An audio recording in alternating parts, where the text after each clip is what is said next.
ভারত, পাকিস্তান সহ অন্যান্য রাষ্ট্রে এই বিষয়টা একটু সহজ, বাংলাদেশে একটু কঠিনভাবেই দেখা হয়।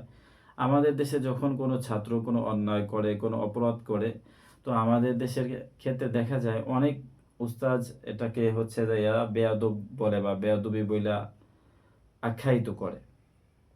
যদিও বেয়াদবের হচ্ছে যে মূল সংজ্ঞা কি, এটা আমরা এখনো অনেকেই জানি না। তো বেয়াদব বইলা ফেলায়, অথবা আমাদের এটা ফিতরত হয়ে গেছে, আমাদের ভাষার মধ্যেই এটা চলে আসছে যে কিছু হইলেই বেয়াদব বলে ফেলা। প্রিয় ভাই, এটা বুঝতে হবে, কোনো মানুষরে বারবার বেয়াদব বলতে বলতে বলতে বলতে একটা সময় সে বেয়াদব বেয়াদব হয়ে যায়। আসসালামু আলাইকুম রহমতুল্লাহি ওয়া বারাকাতুহু। সম্মানিত দর্শক, আপনি কি জানেন ভুল মানুষের প্রকৃতিগত বিষয়? একটা মানুষ ভুল করবে, এটাই স্বাভাবিক একটা ব্যাপার। তবে হ্যাঁ, কোনো মানুষের জন্য একই ভুল বারবার করতে থাকা এটা অপরাধ।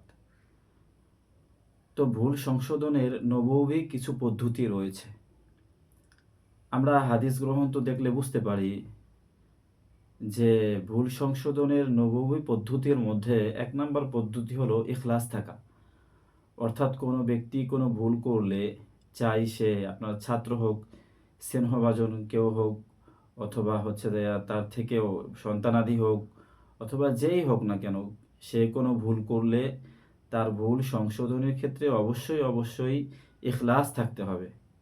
নিজের মনতুষ্টি অথবা নিজের হচ্ছে যে স্বাদ মিটানো কিংবা ক্রোধের বশীভূত হইয়া তাকে প্রহর করা কিংবা তাকে ভুল সংশোধন করতে যাওয়া, এটা শরীয়ত সমর্থন করে না।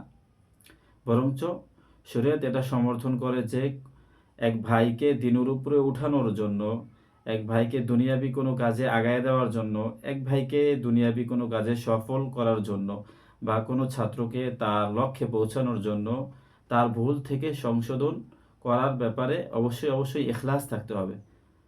এবং সবসময় ভুল সংশোধনের ক্ষেত্রে এই বিষয়টা মনে রাখতে হবে যে আমি তাকে ভুল ভুল সংশোধনের ব্যাপারে তাকে বলতেছি, আসলে ভুল তো মানুষের ফিতরতি বিষয়।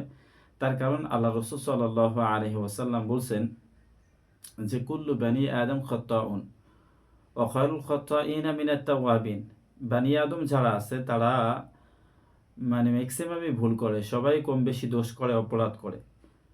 তাদের মধ্যে সর্বোত্তম হচ্ছে অপরাধী ব্যক্তি হলো তিনি, যিনি অপরাধ করার পরেও, ভুল করার পরেও তাওবা করে, ইস্তেগফার করে, তিনি হলো উত্তম ব্যক্তি। এজন্য কোনো মানুষের ভুল ধরার ক্ষেত্রে খুব সহনশীলভাবে ধরতে হয়। আফসোসের বিষয় হলেও সত্য, আমাদের দেশে একটা বিষয় বেশি দেখা যায়। আমি হচ্ছে অনেক বড়দের থেকে শুনছি, তার কারণ মানুষ যখন কোনো জিনিস বারবার শুনে তখন ওইটার প্রভাব মানুষের মধ্যে পড়ে। আমরা তো কিতাবের মধ্যে এটাও পড়ছি যে নামেরও একটা প্রভাব থাকে মানুষের মধ্যে, নামের একটা প্রভাব থাকে। তো কোনো মানুষকে যখন বারবার কোনো শব্দ দিয়া হচ্ছে ডাকা হবে, বারবার কোনো শব্দ তার সামনে উচ্চারণ করা হবে, তখন ওই মানুষটার মধ্যে ওই শব্দের একটা প্রভাব অবশ্যই পড়বে। সহজ একটা দৃষ্টান্ত দিলে বুঝবেন। যেমন কোনো একটা কাতরা অর্থাৎ পানির ফোঁটা বারবার যদি কোনো একটা পাথরের মধ্যে পড়তে থাকে, একটা সময় ওই পাথরের থেকে ওই জায়গাটা ক্ষয় হয়ে যায়। আচ্ছা আমাকে বলেন তো, প্রথম পানির ফোঁটা যখন ওই পাথরটার উপরে পড়ছে, ক্ষয় হয়েছে না? অবশ্যই ক্ষয় হয়েছে, কিন্তু আমরা হচ্ছে খালি চোখে এটাকে দেখতে পারি নাই। ঠিক অনুরূপভাবে আপনি কোনো ছাত্ররে একবার বেয়াদব বলেন, 5 বার বলেন, অথবা 10 বার বলেন, প্রথমবার যখন তাকে বেয়াদব বলা হয়েছে তখনই তার মধ্যে এটার একটা প্রভাব অবশ্যই পড়ছে। এজন্য আমার এই ভিডিওটা যারা দেখতেছেন তাদেরকে করজোর অনুরোধ থাকবে, অন্তত নিজের সন্তানদেরকে, নিজের ছাত্রদেরকে বেয়াদব না বলা চাই ভাই। বেয়াদব, আসলে ছাত্ররা কোনো সময় বেয়াদব হয় না। তারা ভুল করতে পারে, অবশ্যই তারা দোষ করতে পারে, অপরাধ করতে পারে, কারণ মানুষ অপরাধ করবে, এটাই একটা স্বাভাবিক ব্যাপার। হাদিস কোরআন আমাদেরকে এটাই শেখায় যে মানুষ অপরাধ করবে, এটা একটা স্বাভাবিক ব্যাপার একদম। তবে হ্যাঁ, এক অপরাধ বারবার করতে থাকা এটা দোষণীয়, এবং এজন্য অবশ্যই শাস্তি অবধারিত বা শাস্তি পাওয়ার হচ্ছে যোগ্য হয়ে যায় যে ব্যক্তি বারবার একটা অপরাধ করে। তবে শাস্তি কতটুকু সেটারও শরঈ হদ আছে, সীমারেখা আছে। ওই শরঈ হদের মধ্যে থেকে, সীমারেখার মধ্যে থেকে মানুষকে শাস্তি দিতে হবে। এছাড়াও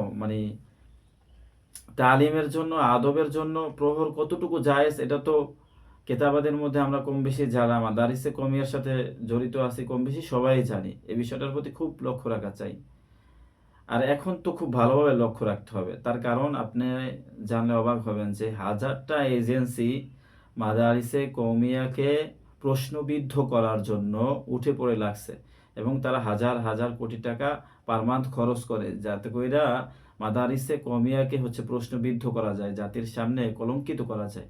তাদের লক্ষ্য একটাই, যে দিন শরীয়তের চর্চা দেশে না হোক। এজন্য প্রিয় ভাই, আমার আপনার ছোট একটু ভুলের কারণে আমাদের ছাত্ররা যেন বেয়াদব না হয়ে যায়, আমার আপনার ছোট একটু ভুলের কারণে আমাদের ছাত্ররা যেন লাইনচ্যুত না হয়ে যায়, এই বিষয়গুলোকে লক্ষ্য রাখা এবং ভালোবাসা মোহাব্বত দিয়া এর পাশাপাশি শাসন করে ছাত্রদেরকে পড়ানো।